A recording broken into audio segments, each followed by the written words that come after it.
جتنے توحید پرست ہم ہیں، توحید بر صغیر میں سکھانے والے ہم ہیں. اگر علماء دیوبند نہ ہوتے تو توحید کا جو اچار ڈل چکا ہوتا بر صغیر میں ہمارے. دیکھیے حضرات، ویڈیو میں آگے بڑھنے سے پہلے میں ایک بات کہنا چاہتا ہوں آپ لوگوں سے، اور مفتی طارق مسعود صاحب کے لیے ایک نصیحت کے طور پہ.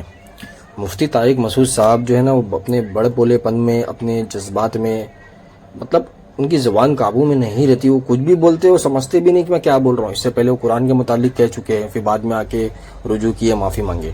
اب دیکھیے انہوں نے توحید کے بارے میں کتنے غلط الفاظ استعمال کیے. توحید کا اچار ڈل چکا ہوتا. توحید کیا ہے؟ مسلمانوں کا سب سے بڑا عقیدہ ہے توحید.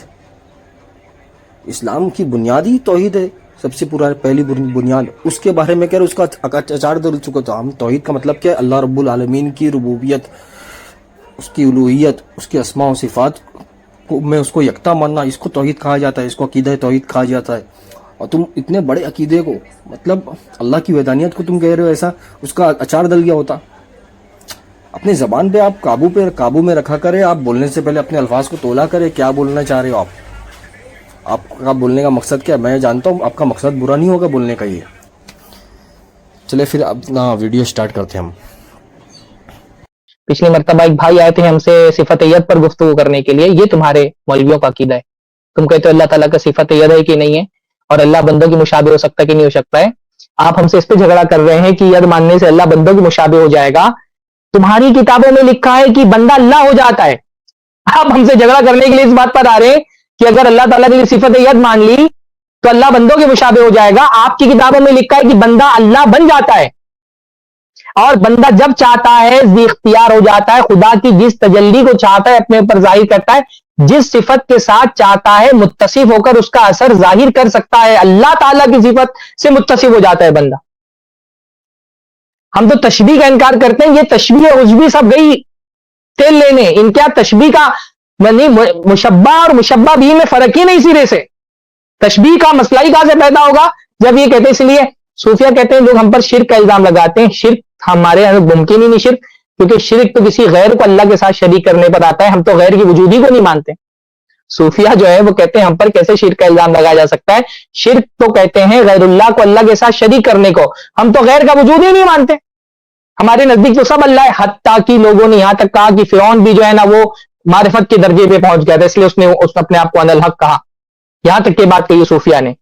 اتنے اقوال اس موضوع پر کی کیا کیا پیش کی جائے. میں نے تو اردو کی کچھ کتابوں سے پیش کر دیے، ورنہ تو اس پہ بھرے ہوئے اقوال کہ اس نے اگر ان الحق کہا تھا تو اتنی غلط بات بھی نہیں تھی، کیونکہ اس کے اندر بھی تو خدا تھا نعوذ باللہ. وہی جو افلاطون کا فلسفہ جو بعد میں ہندو مت میں آیا، بدھزم میں آیا، وہی فلسفہ اس کو اڈاپٹ کیا گیا. چونکہ اس میں خدا کے اوصاف پائے جاتے ہیں اور خدا کے اخلاق سے وہ مزین ہیں. کہہ رہے ہیں کہ بندے کے اندر نعوذ باللہ سالک کے اندر خدا کے اوصاف پائے جاتے ہیں. یہ عقیدہ ہے. اور دکھائیے اور کون سی پیجز بچے. ہاں بس کافی. ہاں یہ دیکھیے یہ عبارت ہے کہ اس میں خدا کے اوصاف پائے جاتے ہیں اور خدا کے اخلاق سے نعوذ باللہ ہو گیا ہے. 61 پیج نمبر 61 لگائیے.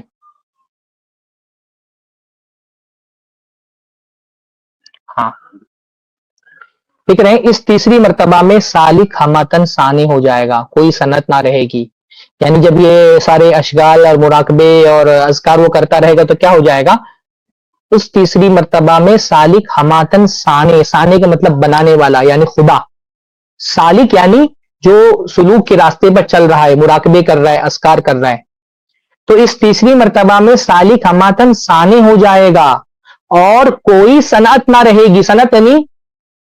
صنعت یعنی ثانی جس نے بنایا، صنعت یعنی جس کو بنایا. تو مخلوق بچے گی نہیں. وہ ہماتن یعنی اپنے آپ میں خود سے پورا کا پورا ثانی بن جائے گا. اس کے اندر کوئی مخلوق باقی نہیں رہے گی، وہ خود والی بن جائے گا. وَأَلَا أَنَّهُ بِكُلِّ شَيْءٍ محیط کا اس سے ظہور ہوگا. من انافا نفسہ فقد عرف ربہ کا اسرار اس پر منکشف ہو جائے گا اور خدا کی ہستی کے سوا اس میں کچھ نہ رہے گا. اتنی واضح انداز میں وحدت الوجود کو سمجھایا ہے حاجی امداد اللہ مہاجر مکی نے کہ خدا کا وجود اس کے اندر آ جائے گا. اور اس کے اندر جو شبلی نوانی نے کہا نا کہ رسی کے اندر گانٹھ ہوتی ہے، گانٹھ میں سوائے رسی کے کچھ نہیں ہوتا. این وہی بات ہے جو یہ بھی سمجھا رہے ہیں کہ خدا کی ہستی کے سوا اس میں کچھ باقی نہ رہے گا. 32 نمبر پیج لگائیے. ہاں لکھ رہے ہیں اس کے بعد اس کو ہو کے ذکر میں اس قدر منہمک ہو جانا چاہیے کہ خود مذکور یعنی اللہ ہو جائے.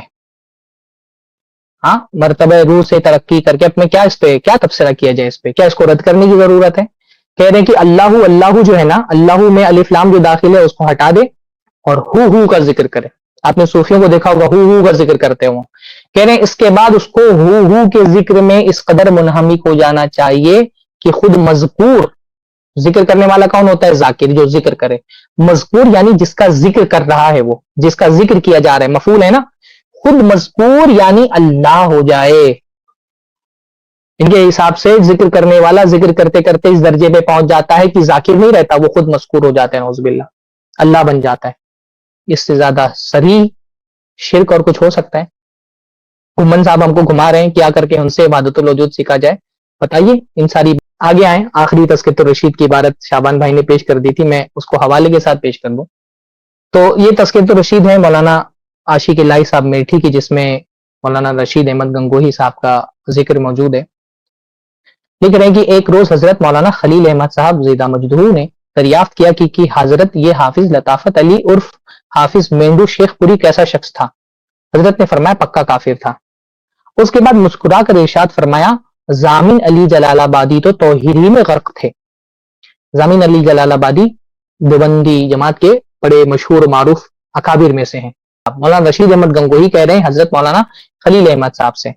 مولانا رشید احمد گنگوہی کہہ رہے ہیں کہ ضامن علی جلال آبادی تو توحید ہی میں غرق تھے. اب صوفیہ کیا توحید کا مطلب کیا ہوتا ہے؟ وہ ہماری والی توحید نہیں، امت مسلمہ والی توحید نہیں، وہ توحید نہیں جو اللہ کے رسول صلی اللہ علیہ وسلم پر اللہ نے نازل کی. صوفیہ کیا توحید کا مطلب کیا ہوتا ہے؟ کہ جو بھی موجود ہے سب اللہ ہے، میں بھی اللہ، تم بھی اللہ. ضامن علی جلال آبادی تو توحید ہی میں غرق تھے. ایک بار ارشاد فرمایا کہ ضامن علی جلال آبادی کی سہارنپور میں طوائف مرید تھیں. ایک بار یہ سہارنپور میں کسی رنڈی کے مکان پہ ٹھہرے ہوئے تھے. سب مریدینیاں اپنے میاں صاحب کی زیارت کے لیے حاضر ہوئی مگر ایک نہیں آئی. میاں صاحب بولے کہ فلانی کیوں نہیں آئی؟ رنڈی ہم نے اسے بہتیرا سمجھایا. بہتیرا کہا کہ چل میاں صاحب کی زیارت کو. اس نے کہا میں بہت گناہگار ہوں، بہت روسیہ ہوں، میاں صاحب کو کیا منہ دکھاؤں، میں زیارت کے قابل نہیں ہوں. میاں صاحب نے کہا نہیں جی، تم اسے ہمارے پاس ضرور لانا. چنانچہ جب وہ سامنے آئی تو میاں صاحب نے پوچھا بی تم کیوں نہیں آئی تھی؟ اس نے کہا حضرت روسیاہی کی وجہ سے، یعنی جو میں غلط کام کرتی ہوں اس کی وجہ سے زیارت کو آتی ہوئی شرماتی ہوں. میاں صاحب بولے بی تم شرماتی کیوں ہو؟ کرنے والا کون اور کرانے والا کون؟ وہ تو وہی ہے، نعوذ باللہ. ہاں، ایک زنا کار بدکار عورت کو اس کے زنا پر حوصلہ افزائی کرتے ہوئے کیا کہہ رہے ہیں حافظ ضامن علی جلال آبادی صاحب کہ کرنے والا کون ہے اور کروانے والا کون ہے؟ وہ تو وہی ہے، نعوذ باللہ. کہ کرنے والا بھی نعوذ باللہ، اب کیسے میں زبان سے میرے لیے نکالتے ہوئے میں جو ہے نا مجھ کو ڈر لگ رہا ہے کہ کرنے والا یعنی زنا کرنے والا، کرانے والا وہ تو وہی ہے. سن کر آگ ہو گئی اور خفا ہو کر کہا لا حول ولا قوت، اگرچہ میں روسیہ گنہگار ہوں مگر ایسے پیر کے منہ پر پیشاب بھی نہیں کرتی. میاں صاحب تو شرمندہ ہو کر سر نگو ہو گئے اور وہ اٹھ کر چل دی. یہ بات سمجھ میں آ گئی. اس کی بھی توحید نے یہ غیرت گوارا نہیں کی کہ اتنی بڑی بات شرمائے. اللہ تعالیٰ ہو سکتا ہے اس کے جملے کو اس کے لیے مغفرت کا باعث بنا دے. کہ طوائف کو بھی بات سمجھ میں آ گئی کہ یہ کتنا بڑا گناہ ہے، لیکن یہ حضرت اتنی خطرناک بات زبان سے بولتے ہوئے نہیں ڈرے. تو جناب یہ ہے وحدت الوجود جو آپ کی کتابوں میں لکھا ہوا ہے. اس کو بہت زیادہ فلسفے میں گھما کر کے بہت سارے لوگ فلسفہ بنا کر کے پیش کرتے ہیں، جیسا کہ شعبان بھائی نے بھی بتایا. لیکن اگر اس کو سادہ زبان میں پیش کیا جائے تو یہ ہے سادہ زبان میں وحدت الوجود. اور یہ تو میں نے بس گندے چاول کی پتیلی سے نا چند ٹکڑے آپ کے سامنے رکھے ہیں. یہ پوری پتیلی اتنی گندی ہے، میں آپ کے سامنے رکھ دوں تو آپ شاید اپنے کان سے آپ کے دھواں نکلنے لگے. اور اس کے لیے بھی دفاع ابھی دیکھیے گا جب کمنٹ کا اور سوالات و جوابات کا سلسلہ شروع ہوگا. مقلد کا مسئلہ یہ ہے نا کہ بڑے سے بڑے مسئلے میں اس کو اللہ تعالیٰ کی ذات کی عظمت سمجھ میں نہیں آتی، اپنے مولوی کی عظمت سمجھ میں آتی. اس گندے شرکیہ اور کفری عقیدے کی دفاع کے لیے بھی لوگ آئیں گے. ابھی آپ سوال و جواب کا سیشن شروع ہونے دیں. تو یہ وہ وحدت الوجود تھا جو دیوبندی علماء کی کتابوں میں لکھا ہے. یہ وہ وحدت الوجود ہے جس کا ہم انکار کرتے ہیں جناب. تو مفتی صاحب کو کچھ معلومات تو ہے نہیں خود اپنے اکابر کے عقیدے کی. ان کی معلومات بالکل ہی سطحی ہے اور ان کو اپنے ہی مسلک کی مکمل معلومات ہے نہیں کہ ان کے اکابر کے کیا عقیدے ہیں. اور یہ بڑے دھڑلے سے ہر جگہ پہ کچھ بھی بس دعوے کر دیتے ہیں اور خود ان کو اپنا مسلک نہیں پتہ ہوتا. ہم نے ہمیشہ دیکھا ہے مفتی طارق مسعود صاحب جو لوگوں کے رد کرنے، یہ ویڈیو انہوں نے خاص کر کے اہل حدیث اور جو اہل حدیث کے رد میں بنائی تھی کہ یہ لوگ 4 فقہ کو نہیں مانتے، لیکن وہ کسی کے رد میں جب آتے ہیں نا، وہ ایسے ایسے الفاظ استعمال کر دیتے ہیں کہ ان کو خود بھی اندازہ نہیں ہوتا ہے اس کا مطلب کیا نکل رہا ہے، اس کا مقصد